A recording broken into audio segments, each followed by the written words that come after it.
Assalamualaikum warahmatullahi wabarakatuh. Halo Bapak Ibu semuanya. Welcome to my peer teaching. Perkenalkan, saya Baiti Nur Atika dan di sini saya akan menampilkan hasil peer teaching saya dalam rangka PPG Daljab 2022. Selamat menyaksikan. Assalamualaikum warahmatullahi wabarakatuh semuanya. Waalaikumsalam warahmatullahi wabarakatuh. Ya, ini 12 IPS 5 ya. Apa kabar semuanya? Sehat? Alhamdulillah baik Bu. Baik Bu. Sehat ya. Alhamdulillah. Tadi pelajaran apa sebelum Ibu? Biologi bukan? Bu. Oh, geografi. Geografi iya, Bu. Oke. Kita lanjut ke Oh iya betul. Kita lanjut ke mata pelajaran sejarah ya, sejarah Indonesia. Nah, ini udah hadir semua? Nggak ada yang keluar-keluar izin kan? Oke. Ya Bu. Oke, sebelum kita mulai, Ibu mau presensi dulu. Asep Maulana Yusuf, ada? Ada, oke. Ibu Vicky Arista, ada, oke. Aprilia Hardianti, ada? Ada. Dimas Rahmat, Hadir Bu. ada. Ica Aulia, ada. Dede Santosa, Hadir Bu. Retno Lestari, Ada Bu. Faradiba Fauzana Arfa, Ada Bu. ada. Farah minggu kemarin kemana? Kok nggak hadir ya? Ikut Farah Bapak kemana nih? Bu. Sakit apa izin ya? Izin Bu. Oh Ada iya, acara iya. keluarga. Oh izin. Oh ya udah, oke. Kirain sakit. Izin ya. Oke, baik. Sudah dipresensi semua sama Ibu. Nah, kira-kira kita mau ngapain ya hari ini ya? Ingat nggak kemarin bahas apa ya? Lupa ya. Kemarin itu kita membahas tentang ancaman disintegrasi bangsa. Ada tentang pemberontakan-pemberontakan. Mulai dari pemberontakan PKI Madiun, kemudian DITI-nya dibagi-bagi, kemudian ada G30S PKI, ada APRA, Andi Aziz, RMS, dan PRRI Permesta. Nah, sekarang kita lanjut ke materi berikutnya. Sebentar, Ibu mau share screen dulu.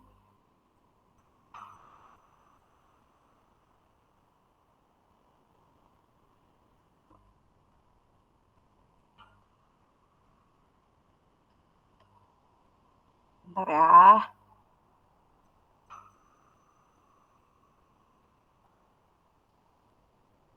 Apakah sudah terlihat?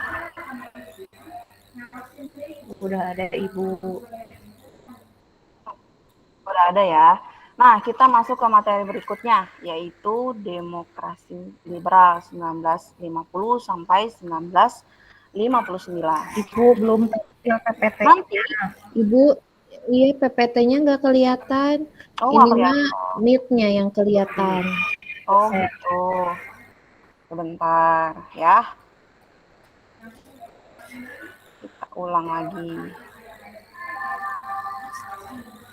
Kalau seperti ini sudah terlihat belum? Sudah ada. Nah, Sudah, ini lagi sudah, OTW, Ibu. Bu. Udah. Oh, sudah, oke. Sudah. Nah, jadi mau apa sih kita hari ini? Selama 2 jam pembelajaran ini, kita akan menggali informasi. Ya. Ya, Sep. Kenapa, Sep? Oke, lanjut aja ya. Asal jangan ribut ya, tolong ya. Kita hari ini akan menggali informasi tentang perkembangan kabinet yang berlangsung selama masa demokrasi liberal dengan benar. Kemudian kita akan juga menggali informasi tentang sistem kepartaian yang berlangsung di masa demokrasi liberal. dan juga menghubungkan sistem kabinet masa demokrasi liberal dalam kaitannya dengan stabilitas politik Indonesia. Seperti itu. Jadi tahu ya apa aja yang akan kita pelajari, yaitu berkaitan dengan kehidupan politik demokrasi liberal. Oke, selanjutnya coba Ibu ada gambar, tolong diamati gambar berikut ini. Nggak terlihat gambarnya? Sudah Ibu, itu Sudah, gambar Bu. KMB. Oke, di sini gambarnya Gambar orang lagi rapat tuh. Kenapa Sep? Coba Sep, yang terlihat gambarnya itu ada apa aja Sep? Ini Kenapa? ada pertemuan dua pihak Bu membicarakan suatu hal. Sepertinya. Oh, pertemuan dua pihak membicarakan suatu hal. Ya, terlihat ya. Banyak orang di sini mengelilingi meja, yang mejanya itu bentuknya bulat, tapi bulatnya nggak bulat. Bulat tapi bulat bentuk. Sep, tolong jangan berisik ya, Sep. Ya, terima kasih, Sep. Duduk, diem di kursinya masing-masing. Bu, ya. Ini Oke. Jadi ada ini terlihat sebelahnya. sekali. Oh iya, ya. Terlihat sekali di sini gambar ada banyak orang yang sedang sepertinya melakukan rapat atau perundingan ya. Nah, ini merupakan gambar sebuah perundingan. Perundingan apa? Sebelumnya kita lihat lagi gambar ini. Nah, ini kira-kira gambar peta apa nih? Agak kecil Bu, nggak kelihatan. Agak kecil. Oke, Ibu besarin dikit ya. Indonesia Bu. Peta Indonesia. Kok ini dibagi merah, kuning, dan oranye ya? Kira-kira apa ini maksudnya? Ada keterangannya Bu di situ. Ada keterangan yang merah. Yang merah. Ya. Republik Indonesia.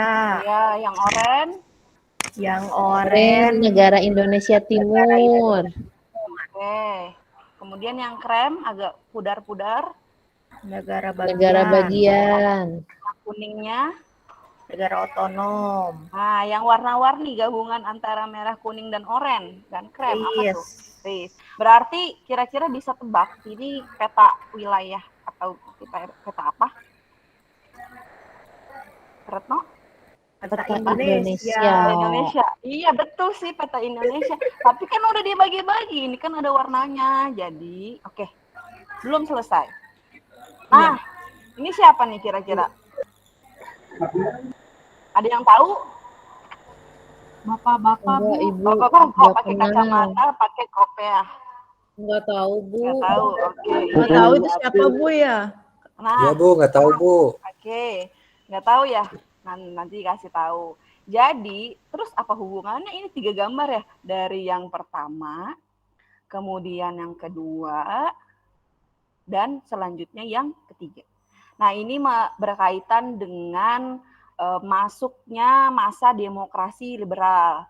Jadi tadi yang seperti sudah disampaikan, tadi dengar suara-suara, ini adalah konferensi meja bundar. Betul sekali. Seperti pelajaran berikutnya, yang sudah diajarkan bahwa ada beberapa ancaman disintegrasi yang latar belakangnya itu berkaitan dengan KMB. Ya, ini pun juga masuknya masa demokrasi liberal berkaitan dengan perundingan sebelumnya, perundingan akhir antara Indonesia Belanda yaitu KMB. Kemudian ini adalah peta RIS yang sebelumnya itu Indonesia bentuknya negara Republik Indonesia Serikat. Tapi kemudian di masa demokrasi liberal Indonesia masuk kembali ke negara kesatuan. Dan ini adalah salah satu tokoh yang mengajukan mosi integral untuk disatukannya kembali negara Indonesia dan tidak ingin dipecahkan. Seperti itu ya. Oke, paham ya semuanya? Jadi, demokrasi liberal ini masuk ke tahun 1950 dan 1959. Tonggak awal dari masa demokrasi liberal ini ditandai dengan pembubaran RIS.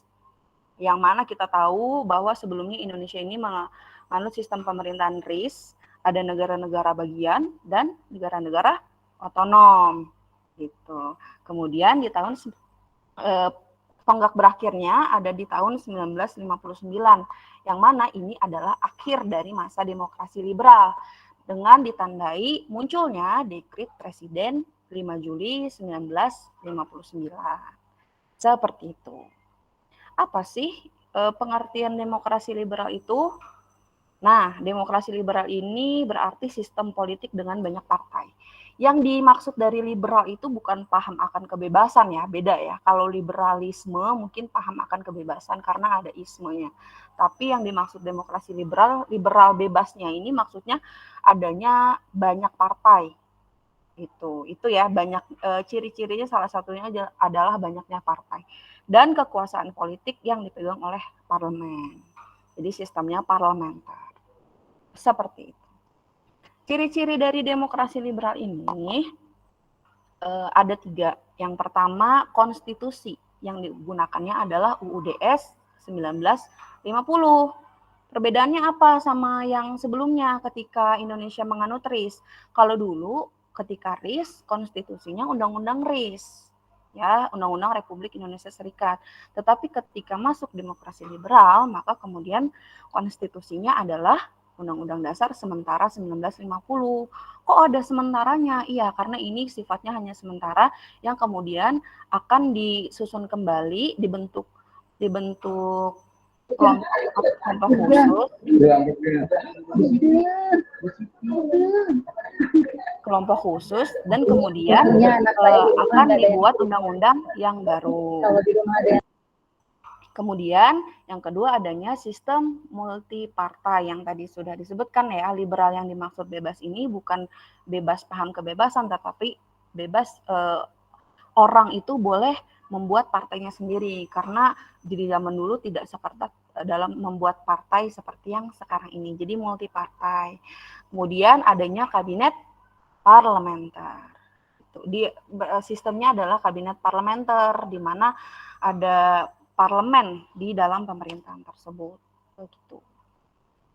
Ini adalah gambaran salah satu ciri-ciri masa demokrasi liberal. Nih, bisa terlihat ya, di gambar ada papan-papan partai. Itu menandakan bahwa banyaknya partai di masa itu. Sekarang juga banyak, tapi ya itu dimulai dari di masa demokrasi liberal dari banyaknya partai itu. Gitu. Kemudian lanjut ke sekarang, lebih banyak partai lagi yang lebih bermunculan lagi partai-partainya. Dan karena ini adalah kabinet-kabinet. Gambarnya tuh. Oh, mana? Ini gambarnya. Iya. Ada Partai Buruh, Partai Sosialis Indonesia. Ada PDI belum ada tuh, nanti PDI. Iya, nanti ya kita bahas PDI, menarik itu PDI. Ya. Jadi ini masih partai-partai awalan aja yang sekarang itu sudah tidak ada. Nah, ini adalah kabinet di masa demokrasi liberal. Tadi demokrasi liberal itu ada dari tahun berapa sampai tahun berapa? Coba April. Demokrasi liberal itu dari tahun 1950 sampai 1959, Ibu. Oke, jadi berapa tahun coba Vicky? Dari 50 sampai 59. Berapa tahun Vicky?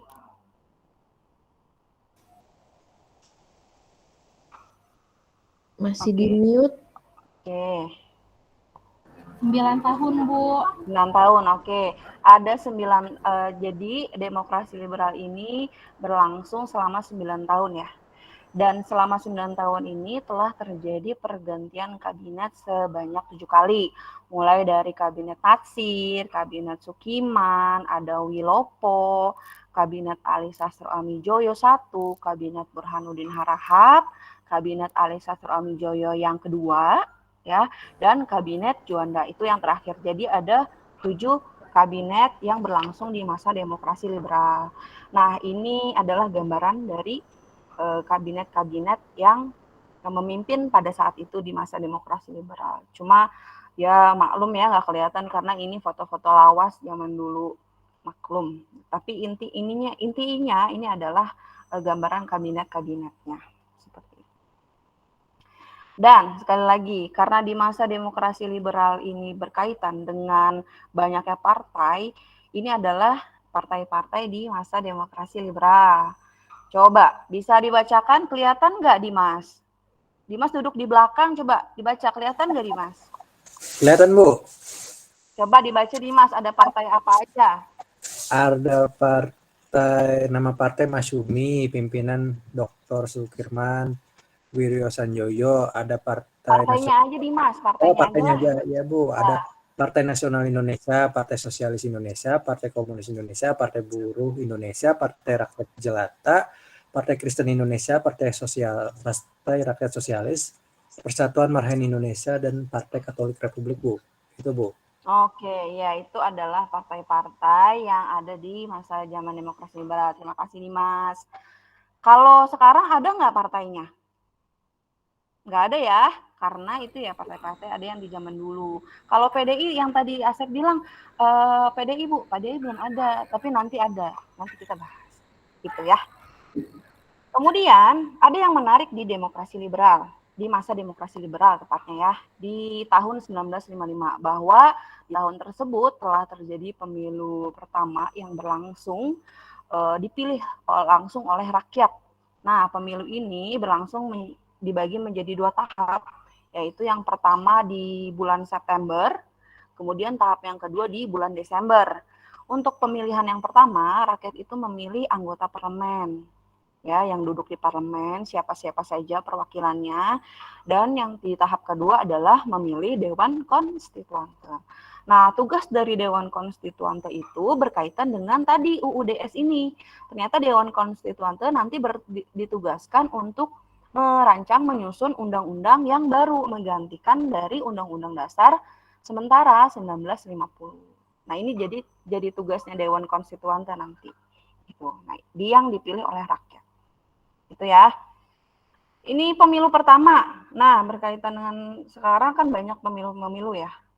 Kita coba kaitkan dengan pemilu yang masa kini dari tahun 2004 sampai 2019.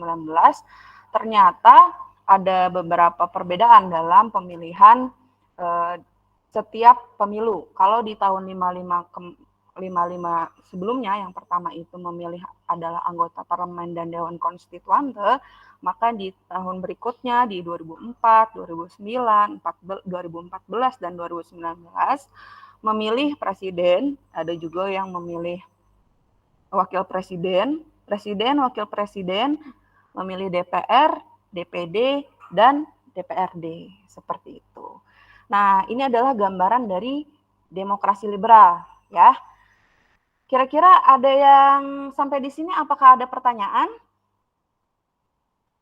Ada yang ingin ditanyakan? Ada yang belum mengerti? Coba, siapa aja?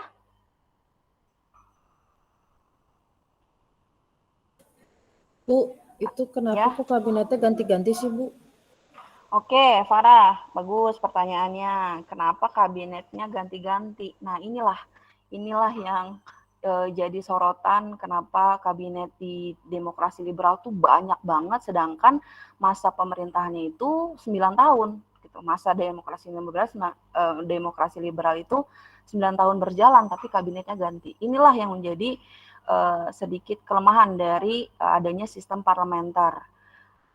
Karena kenapa? Di dalam parlementer ini mewakili partai-partai yang mana setiap partainya itu punya kepentingan sendiri. Sehingga dan kabinetnya itu dibentuk oleh parlemen gitu. Kabinet juga bertanggung jawab kepada parlemen. Disinilah letak kenapa saling bergantinya, karena saling menjatuhkan.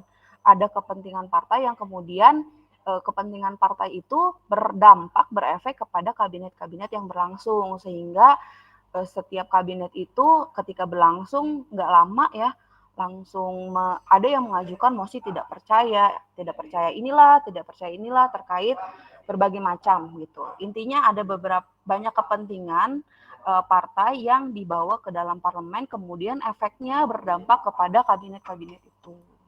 Itu bisa dipahami, Farah? Iya, Bu. Makasih, Bu. Oke. Nah, coba selanjutnya kamu coba amati gambar teks di bawah ini. Coba dibaca ya, dipahami. Ini adalah sebuah narasi teks yang kalian baca. kemudian dipahami bersama. Sudah? Oke, baik. Nah, sekarang Ibu mau bagi kelompok dulu. Kelompoknya ya. Kenapa? Mau izin ke toilet 10 Oh, menit. Retno, iya. 10 menit nggak boleh, 5 menit aja. Boleh. Nggak ada ke kantin-kantin ya? Nggak ada ke 5 menit kantin-kantin. Oke, Iya. 5 menit aja. Retno pagi-pagi masih mulus ya? Iya, ya udah deh, kantin boleh izin ya. Lanjut. Oke, Ibu mau bagi kelompok ya. Kelompoknya dibagi-bagi jadi 6. Silakan setelah Ibu umumkan nama-nama kelompoknya, kalian kumpul dengan kelompoknya dan di bangkunya diatur-atur aja ya, dibentuk lingkaran. Sama mejanya juga diatur. Oke, sudah Ibu bagi kelompok. Nah, kalian sudah duduk ya di kelompoknya masing-masing. Kemudian dari yang teks tadi, yang Ibu kasih teks tadi, ini nanti akan kamu pecahkan bersama masalahnya. Ibu akan bagi kelompok, Ibu sudah bagi kelompok, dan ini Ibu bagikan satu-satu LKPD-nya, silakan diterima LKPD-nya, dan dikerjakan. Ya, oke. Silakan berdiskusi dan pecahkan masalahnya dengan menuliskannya di LKPD yang sudah disediakan. Itu ya. Oke, ini kelompoknya Asep, bagus, sudah mengidentifikasi. Oke, ini kelompoknya Dimas, sudah mulai menganalisis, bagus. Ya. Ini kenapa ini ada kesulitan? Coba tolong disampaikan. Dede, ada kesulitan apa? Ada masalah? Temannya kenapa? Ya Bu, sedikit bingung Bu. Ini bingung. identifikasi masalahnya belum menemukan. Coba kamu, Coba kamu Dede sekalian kolaborasi dengan temannya, kerjasama, searching di internet, cari informasinya berkaitan dengan masalah tadi, ya, di searching di Google, internet, cari sumber-sumber informasinya dan coba dihubungkan, kemudian dipecahkan. Seperti itu ya deh ya. Coba di searching. Ada kuotanya? Ada pakai datanya nggak? Katanya mau nge-hotspot saja ke teman. Pakai hotspot ke teman, ya udah, coba ya. Oke. Baik. Sudah selesai ya diskusi. Sekarang waktunya kita presentasi. Nah, siapa yang mau, kelompok mana yang mau presentasi duluan? Ibu menawarkan dulu sebelum ditunjuk. Ada yang mau?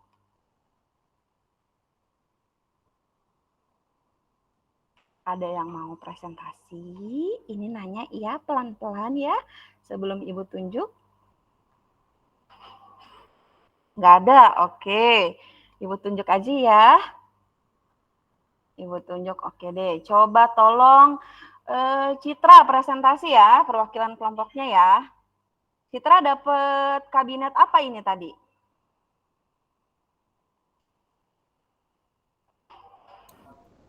Ya Ibu, siap Bu. Kelompok saya siap presentasi Bu. Ya, Citra. Kabinet apa tadi Citra dapatnya? Kabinet Juanda Ibu. Oke, kabinet Juanda ya. Silakan dipresentasikan. Baik Ibu. Ya. Oke, apa saja program kabinetmu di sini? Ada membentuk Dewan Nasional, terus menormalisasikan keadaan Republik Indonesia, melancarkan pelaksanaan pembatalan konferensi meja bundar, sama memperjuangkan pengembalian Irian Barat, sama mempercepat proses pembangunan Ibu. Oke, bagus. Selanjutnya apa lagi? Di sini ada konflik Ibu, saya mempresentasikannya. Ada konflik apa saja yang terjadi pada masa kabinet Juanda. Yang pertama itu ada banyaknya kepentingan antar golongan dan partai politik yang ada di dalam pemerintahan. Banyaknya peristiwa politik yang menghambat kepentingan masing-masing kelompok di tubuh konstituante. Kegagalan menghadapi pergolakan di daerah. Bukan oh iya, sorry. Ya, maaf Ibu. Ya, oke. Mata sayanya min. Iya. Terus krisis ekonomi dan keuangan yang buruk sehingga program kerja kabinet sulit dilaksanakan. Terus ini ada konflik-konflik yang menyebabkan kabinet Juanda jatuh, Ibu. Oh iya. Maksudnya konfliknya Ya, sekaligus konflik. menyebabkan jatuhnya kabinet Juanda gitu ya. Ya. Oke, coba. Nah, ini ada tadi udah programnya disampaikan, kemudian konflik yang muncul di masa demokrasi itu juga sudah disampaikan, dan ini yang poin terakhirnya yang pentingnya ya dari masalah yang dipecahkan. Di antara Ya. kabinet mana yang kira-kira dia lebih stabil dalam menjalankan pemerintahan? Nah, nanti ini dijelaskan sama teman saya, Ibu ya. Oke, siapa? Kan kelompok. Oke. April, Bu, yang akan menjelaskan ini. Oke. Mangga April. Silakan. Yang keras ya suaranya ya biar kedengeran di masnya. Iya Ibu, ini saya berarti jawab yang ini ya Bu ya. Iya. Kabinet Juanda adalah menurut kelompok kami di antara kabinet-kabinet pada masa pemerintahan demokrasi liberal, kabinet yang menurut kelompok kami paling stabil adalah kabinet Juanda. Mengapa kabinet Juanda? Yang pertama, kabinet Juanda adalah salah satu kabinet yang paling bertahan lama dalam menjalankan pemerintahan di antara kabinet-kabinet lain yang menjalankannya hanya 1 tahun pemerintahan. Kabinet Juanda berhasil menjalankannya sampai 2 tahun, sebuah pencapaian kabinet yang luar biasa pada saat itu. Lalu yang kedua, komposisi pada masa kabinet Juanda banyak yang dari non-partai, meskipun tetap ada partai dalam perwakilannya, tetapi di antara kabinet lainnya, kabinet Juanda lah yang orang-orangnya bukan dari partai melainkan para ahli. Sekaligus mengingatkan bahwa kabinet ini memiliki julukan sendiri yaitu Zakon Kabinet atau Kabinet Para Ahli.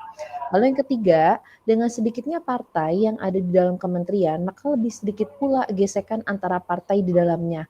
Hal ini sangat mempengaruhi sekali sehingga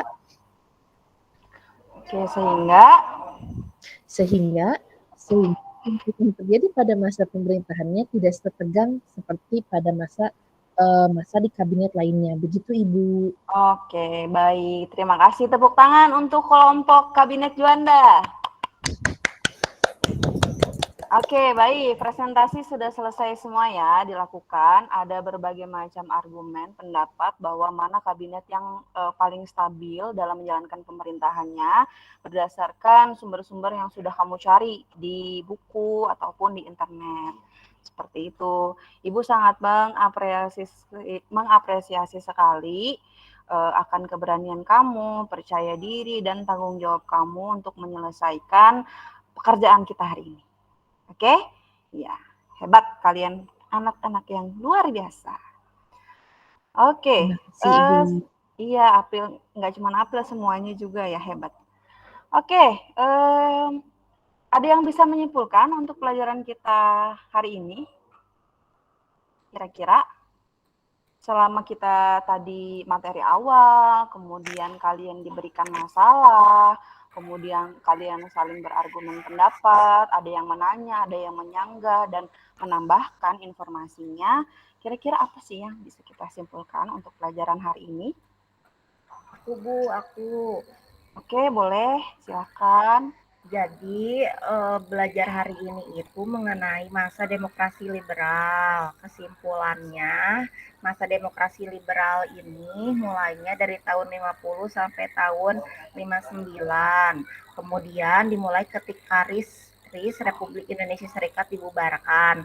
Ciri khas dari demokrasi liberal ini banyak sekali partainya, kemudian sistemnya parlementer.